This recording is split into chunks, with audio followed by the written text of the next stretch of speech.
They laughed when she walked into the ballroom. Too plain, too quiet, too American. Whispers trailed behind her like perfume, sharp and sweet with malice. In a sea of couture and confidence, she looked like a mistake. But no one knew her name. Not yet.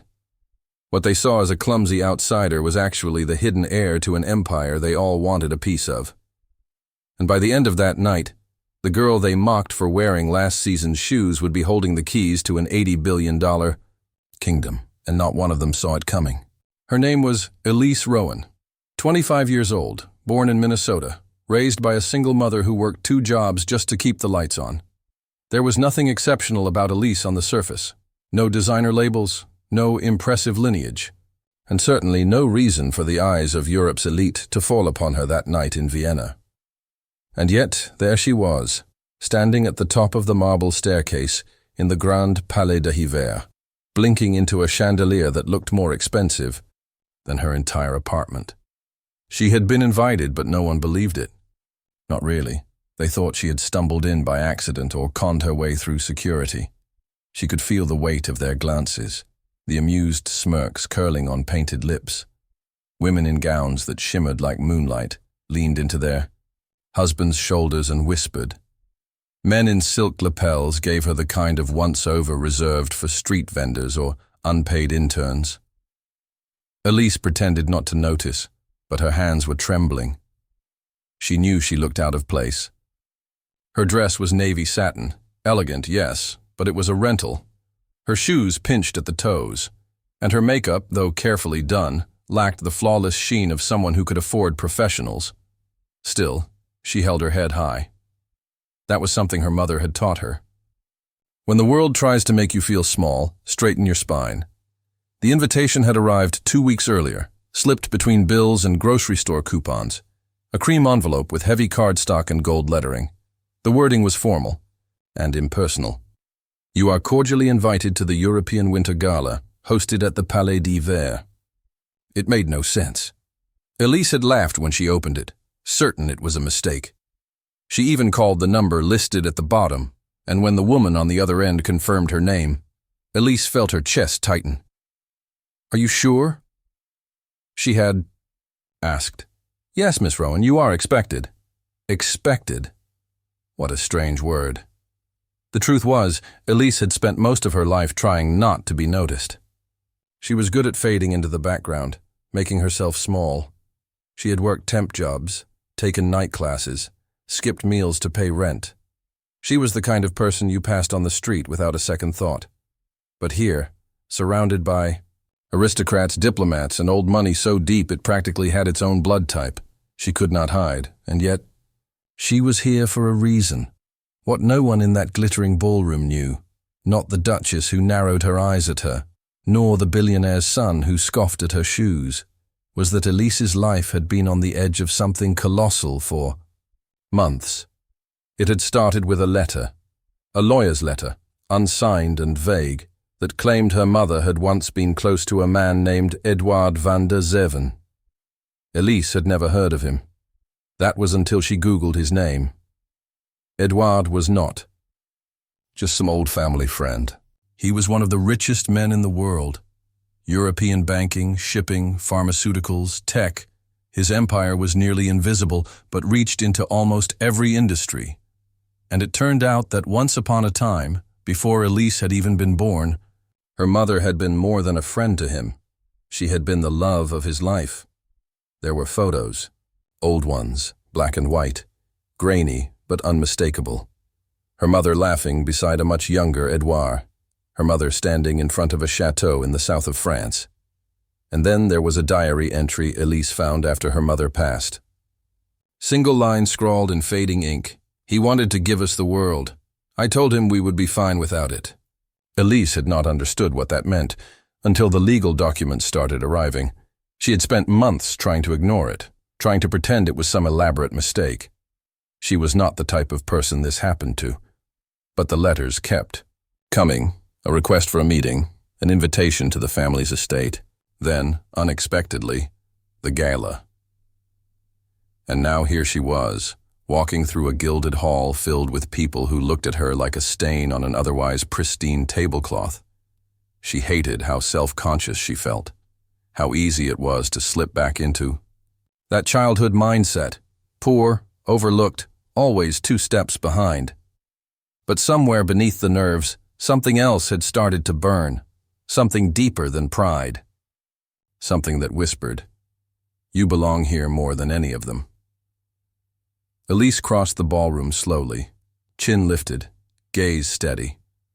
She was not going to let them make her feel ashamed of where she came from, because what she did not know, but would very soon learn, was that Edward van der Zeven had died just days before the gala. And in his final will, signed with trembling hands and witnessed by 2 lawyers, he had named her the sole heir to his $80 billion fortune. But in this room, full of sharks in silk gloves, that revelation would not be celebrated. It would be war. The announcement came during the toast. A string quartet was playing something delicate in the background as a silver-haired man tapped his champagne glass. He stood at the front of the room with the sort of practiced poise Elise had seen on news anchors and senators. His name was Willem van der Zeven, the late Edward's younger brother, and judging by the way the room's attention pivoted toward him, he was a man used to being listened to. "To family," Willem began, voice smooth and cultured. "To legacy, and to the future of the Van der Zeven name." Elise stood quietly at the back, clutching a glass she had barely sipped from. She felt the words family and legacy pierce through the crowd like invisible arrows, each one ricocheting in her direction. She had never felt less like family.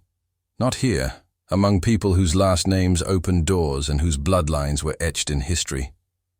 "And as many of you are aware," Willem continued, glancing around the room with a performative solemnity, "we gather tonight not only in celebration but in memory.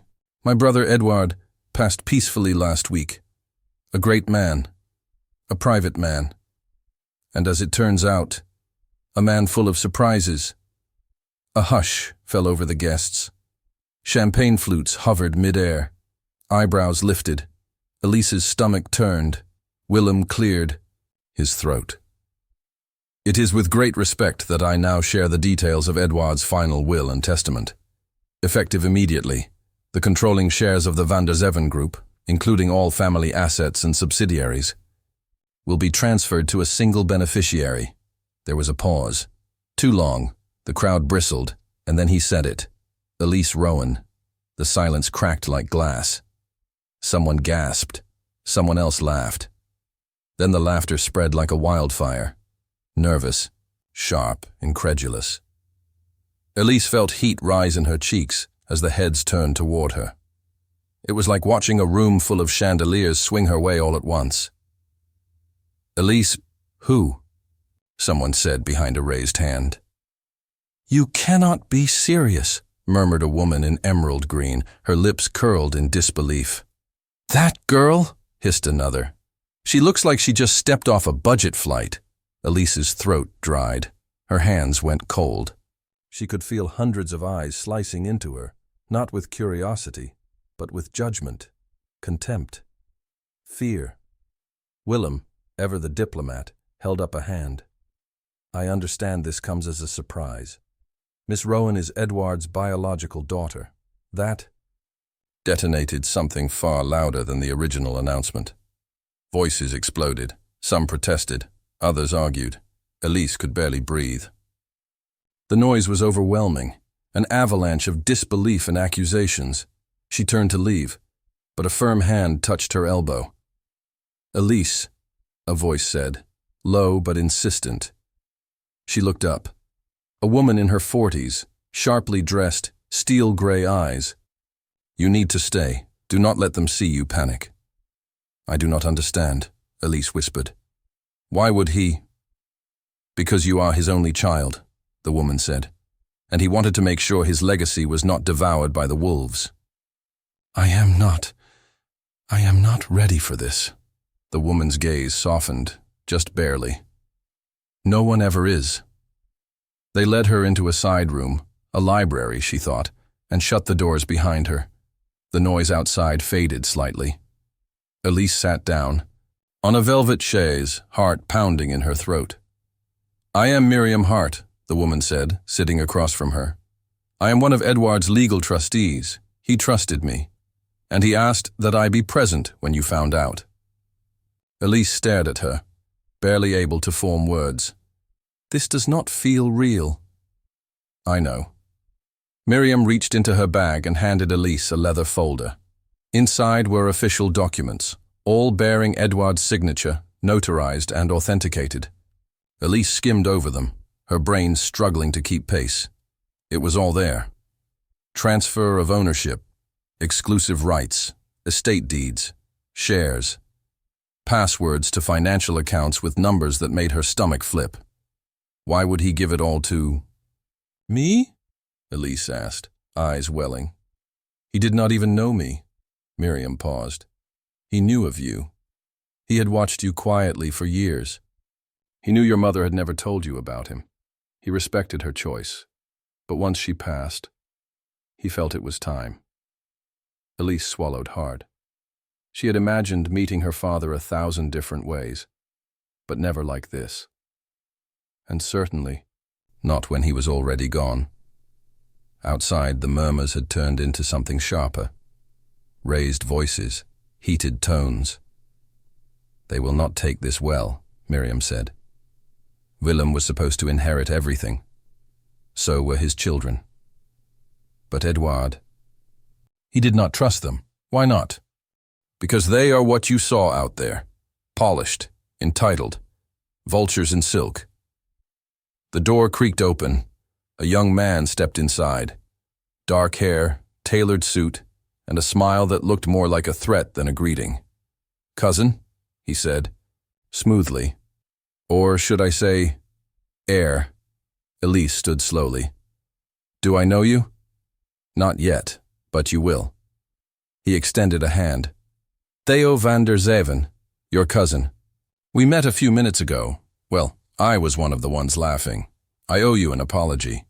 Elise hesitated, then shook his hand. It was cold. "You must understand," Theo continued, circling slowly. "This whole situation is unorthodox. A stranger walks in and walks out with $80 billion? That is the kind of thing you hear in fairy tales or lawsuits."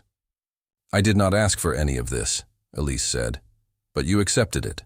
That makes you the problem." There it was, the mask slipping. "I am not here to fight you," Elise said. Theo smiled again. "Oh, Elise, you already have." When he left, Miriam locked the door behind him. "This is going to get worse before it gets better," she said. Elise sat back down, heart hammering. She had arrived as a nobody in a rented dress. Now she was the sole heir to a fortune people would kill for, and no one in this family believed she deserved it. Elise did not sleep that night. After the announcement, the rest of the gala disintegrated into chaos disguised as civility. The string quartet continued to play, but their notes sounded strained. Waiters pretended not to hear the venomous whispers. People clinked glasses, but no one tasted their drinks. She had been escorted to a private suite on the 3rd floor of the Palais, however, a gesture that felt more like containment than hospitality. Miriam stayed close, making discreet phone calls, speaking in hushed French Elise only partially understood. Legal teams, security, contingency plans. Elise sat by the window and watched the city below flicker with old-world beauty. It was absurd. Just 24 hours earlier, she had been living paycheck to paycheck in Minneapolis, wondering if she could afford heating next month. Now she was sitting in a palace guarded by men with earpieces, while her face made headlines in half a dozen countries, but no one had warned her what it would feel like to be hated. The van der Zeven family made no attempt to hide their disdain. They did not storm out. That would have been too undignified. Instead, they lingered. They smiled. They plotted behind pressed smiles and polished flutes of Dom Pérignon. The next morning, Elise was summoned downstairs. "They have called an emergency family council," Miriam told her. "Willem is challenging the will. What does that mean? It means they are going to try to undo everything, discredit you, strip you of your inheritance. Elise's chest tightened.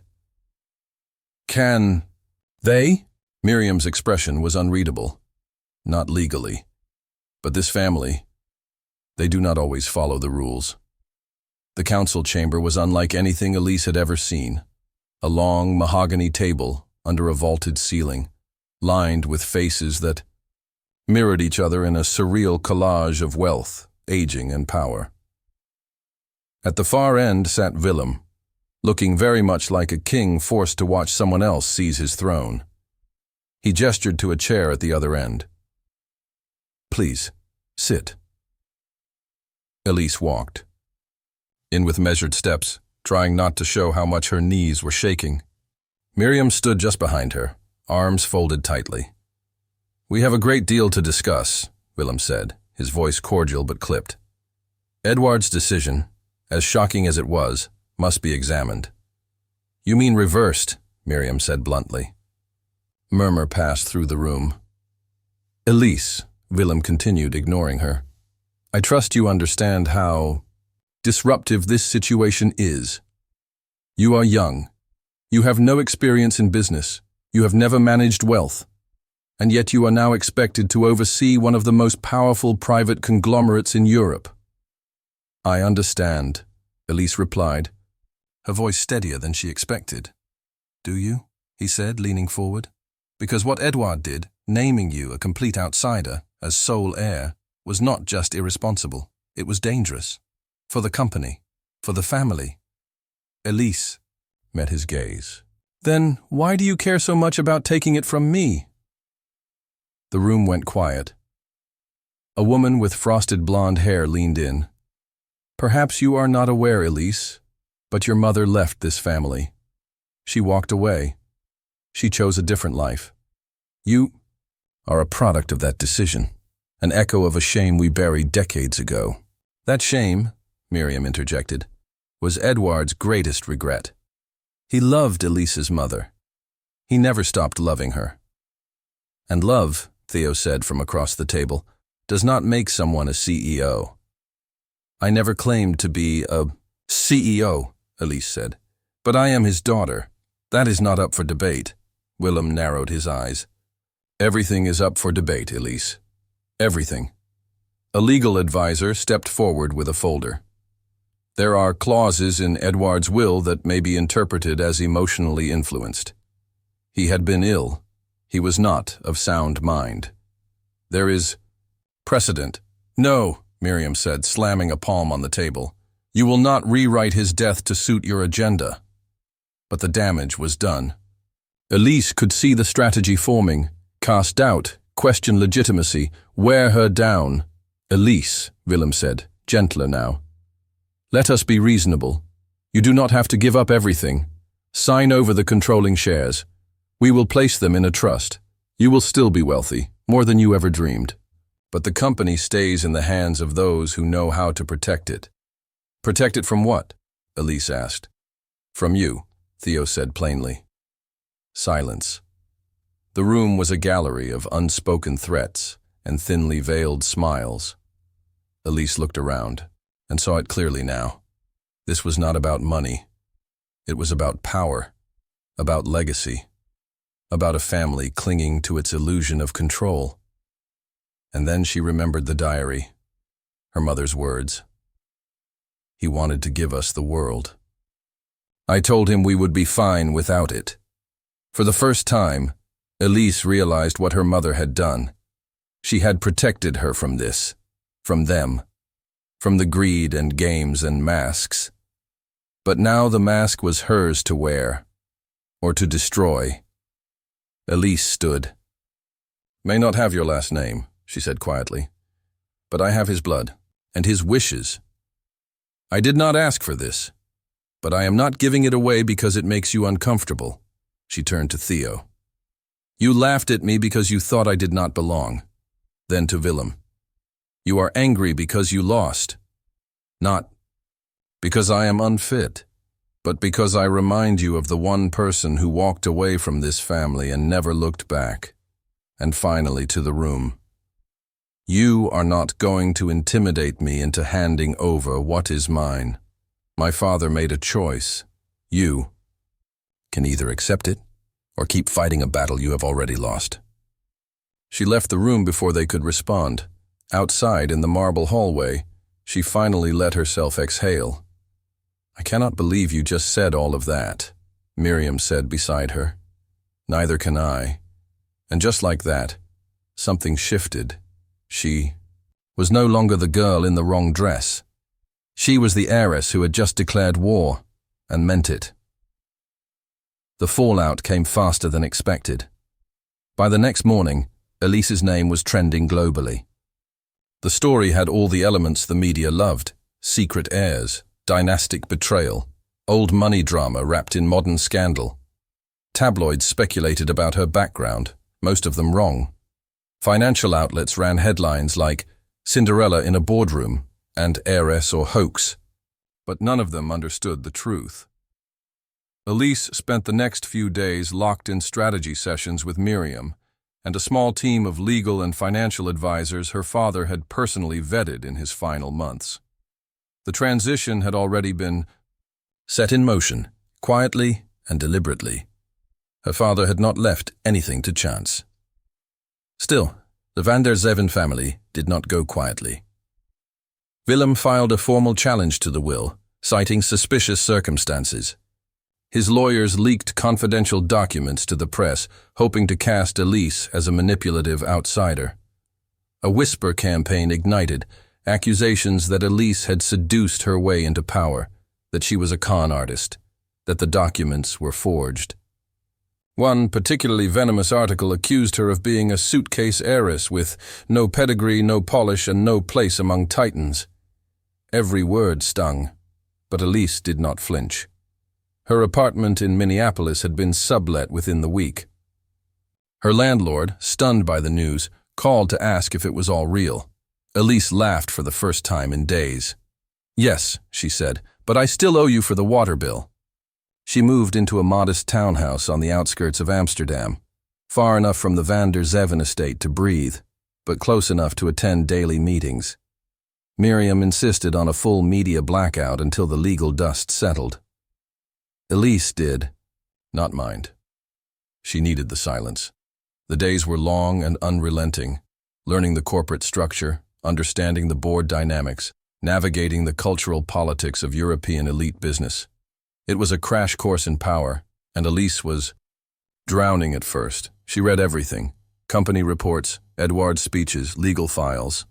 She watched hours of footage of her father from old press events. He had been tall, quiet, strategic. She studied the way he held himself, how he deferred questions and commanded presence without speaking much. There were pieces of him in her. She began to realize his stillness, his restraint, his eyes, and something else, his refusal to be controlled. By the third week, the first hearing took place. Elise walked into the Dutch court flanked by two attorneys, a tailored black suit replacing her usual second-hand sweaters. Across the aisle sat Willem, all cool condescension and fake charm. Theo gave her a smirk that did not quite reach his eyes. Their argument was exactly what she had expected.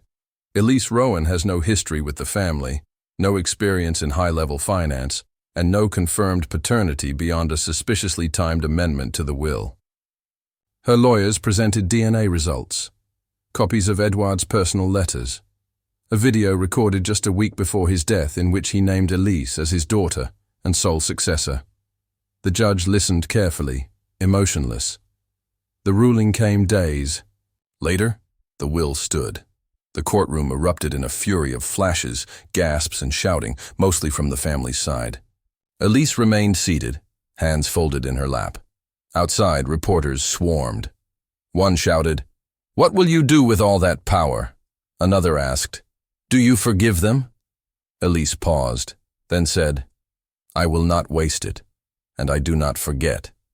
It was not vengeance in her voice. It was clarity. That night, she returned to the townhouse and sat on the floor of her small living room, barefoot, with a glass of wine. The fire crackled in the corner, Miriam dropped by with pastries and a stack of board reports. "You handled that beautifully," she said. "I was terrified. That is what made it honest." Elise stared into the flames. "They are going to keep coming after me, are they not?" "Probably," Miriam replied, setting down her folder. "But you are not alone anymore. And the more they underestimate, you the better." Elise leaned back. "I do not want to become like them." "You won't," Miriam said, "because you already chose not to." In the weeks that followed, Elise began dismantling some of the more bloated, toxic parts of the van der Zeven empire. She replaced a few executives, quietly, shifted focus toward innovation, social responsibility, and climate initiatives against the protests of the old guard. Her choices were not always popular, but they were intentional. Slowly, she began to see something remarkable. People were listening. One of the board members, a stern woman named Colette, took her aside after a tense quarterly meeting and said, "I thought you were a mistake, but you are just what this family needed. A rupture." Elise smiled, surprised. "That is the nicest thing anyone has said to me all month." "Do not get used to it." She did not. But she got used to her voice, her power, her place. Still, she never returned to the gala halls or the champagne nights. She preferred late meetings in clean offices, walks along the canals with a notebook in hand, a quiet kind of leadership. Not the glittering fantasy of wealth, but the heavy, real-world gravity of it. She felt her father's shadow less with each passing day, not because he disappeared, but because she was finally stepping into the light. She thought of her mother, often. How brave she must have been to walk away from it all, and how, in some strange way, Elise had come full circle, not to repeat her mother's path, but to finish the one she had once fled. The van der Zevens would never fully accept her. She knew that, but they could no longer erase her. She was the heir, and she was staying.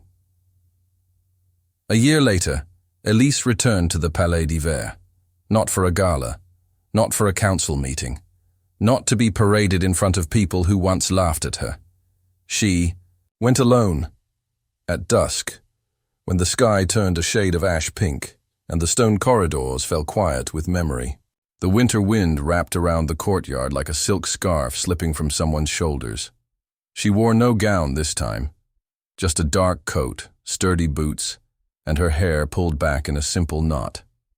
She stood in the same spot she had that first night, the one where Theo had whispered that cruel line, where she had clutched her champagne glass like it was a lifeline. She closed her eyes. The girl she had been back then, naive, awkward, trembling in a borrowed dress, felt like a stranger now. But Elise did not hate her. She had carried herself with dignity, even while drowning. She had endured humiliation and suspicion and grief with a kind of fragile defiance. She deserved to be remembered. So Elise stood there, silently and honored. Her a year was not enough to understand everything that had changed. But it was enough to know this. Her inheritance was not money. It was not shares. It was not the house in Geneva or the chateau in Alsace or the private island no one talked about. It was identity. It was truth. It was power that no longer had to be borrowed. The van der Zevens still watched her closely. Some had softened, others stayed cold, but none could deny her place anymore. She had survived their attempts to erase her. More importantly, she had refused to become one of them. She had reshaped the family business in quiet but significant ways. Ethical investment, sustainable development, transparency reports. She donated a portion of her personal fortune to programs for first-generation college students, people like her, who never imagined a world beyond the immediate. It was not about charity, it was about legacy. Her mother never lived to see any of this. That grief stayed close. But Elise kept a photo of her on the desk in her Amsterdam office, laughing, wind in her hair, young and unburdened. She spoke to her sometimes in quiet moments. "I know why you left," she said once aloud. "But I had to come back. To finish. what you began. Sometimes she wondered what Edouard had truly seen in her. A reflection of the woman he lost? A second chance? A way to disrupt the cycle of silence that had defined his family for generations. She would never know for sure, but she felt his presence still, in small, strange ways. A chessboard left in the library with one move undone, a note in his handwriting, tucked inside a philosophy book. The only way to challenge legacy is to become the author of a new one. He had made his choice, and she had honored it. The night before the next shareholders' meeting, Elise walked to a small bridge that arched over a canal just behind her townhouse. It was quiet. The water below glimmered like black silk. A bicycle passed in the distance, bells echoing softly. She leaned on the rail, hands in her coat pockets, and let the cold sink into her bones. Everything had changed, and she had changed with it. But there were still things she missed. Mornings. In Minneapolis, with a cheap cup of coffee and a sunrise. Her favorite thrift store on Lyndale Avenue. The sound of her neighbor's dog scratching at the door whenever she cooked. Even the loneliness. It had been simpler somehow, more familiar. Here, loneliness was dressed in silk and served on silver trays. It smiled with red lips and shook hands with diamond rings. It whispered in French and moved in inherited shadows. But Elise had made peace with that too, because what she had now was more than survival. It was purpose. It was the chance to build something that could outlast the cruelty. As she stood there on the bridge, her phone buzzed, a text from Miriam. They released the documentary. You might want to watch it alone. She smiled. Of course they had. The press had followed her journey like a season of prestige television. It was only a matter of time before someone turned it into a full-length exposé. She would watch it, eventually. But not tonight. Tonight was for stillness, for remembering, and for choosing, again, to stay the course. She turned and walked back toward the townhouse, her steps firm on the cobblestones. Lights glowed from the windows above. Home, in a way. She was no longer the girl they laughed at. She was the heir to an empire. But more than that, she was its future. And that future belonged to her now.